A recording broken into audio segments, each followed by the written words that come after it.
Hi, today it's Sunday, which means it's a great day to make a pot roast. Today, it's really easy. It's probably one of the boys' very favorite meals that I make. Cole's just pointed out that I've used my Dutch oven probably in everything I've showed you so far. This is a 6.5 quart Dutch oven. I've added a little bit of olive oil to it. It's getting warm. I've got a pot roast that I got at Pinnins. You can get them anywhere.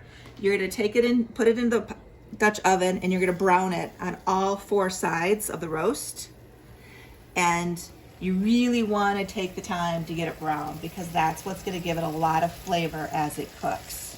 Now that it's been browned on all 4, or actually 6 sides, because I did do the small little end, I'm gonna pull it out, let it rest for a minute on a cutting board, and I'm going to take 2 onions and put that into the leftover olive oil and the grease that has been rendered from the roast. And I'm going to cook those until they're softened. Okay, the onions have been sauteing for about 5 minutes. They're softened, they've gotten a little bit brown. I'm going to take about a cup of water and I'm going to deglaze the pan. All that means is I'm just going to get all of the bits of the brown off the bottom of the pan so that it won't burn while we are continuing to cook the roast. Just stirring it around. Make sure if anything's sticking, you get it off. This is why it's so important to brown the roast, because then you're gonna get all of this, which is what's gonna cook the roast, and then we'll make the gravy when you're finished. You can see how the bottom of the pan already kind of got cleaned. Okay, so I'm gonna add 2 cans of tomatoes. These are just diced tomatoes. You could probably use anything.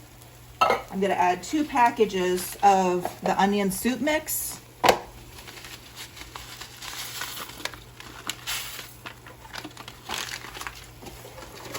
And I'm gonna add probably 1/4 cup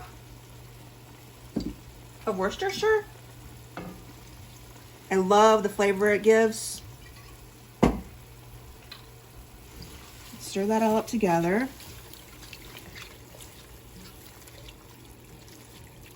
You're kind of making like a little bed for your roast to go into. The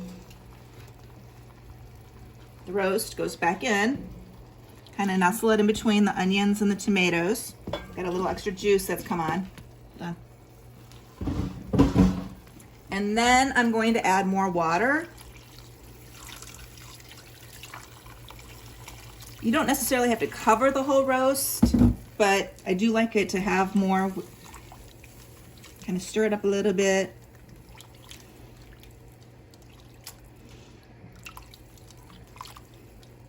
You're gonna put the lid on it.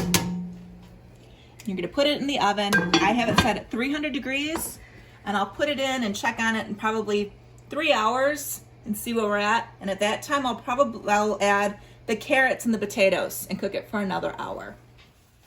Okay, it's been exactly 4 hours since we started cooking this. Our house still smells absolutely amazing.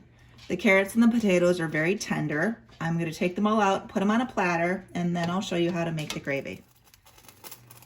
Okay, I've got everything pulled apart. The meat is very tender and just completely falls apart, which is exactly what I wanted. I've got the onions and the tomatoes are still cooking in the juice. I've taken a 1/4 cup of butter, which is a 1/2 stick, and a 1/4 cup of flour. The butter was softened and I mixed the flour into it. I'm gonna add that to the sauce.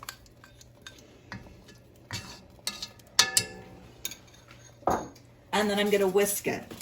After it cooks for a couple of minutes, this will definitely thicken the sauce up. It still has all the chunks, which is great, and we like that a lot. I'm gonna pour it into the gravy boat and serve it over the wonderful Sunday pot roast. I hope you guys enjoy it. I hope that it smells like home and it's comforting. And now that we know we're gonna be homebound for another month, there'll be lots more recipes and lots more times for you to learn how to cook wonderful home cooking. Have a great evening, and remember to wash your hands.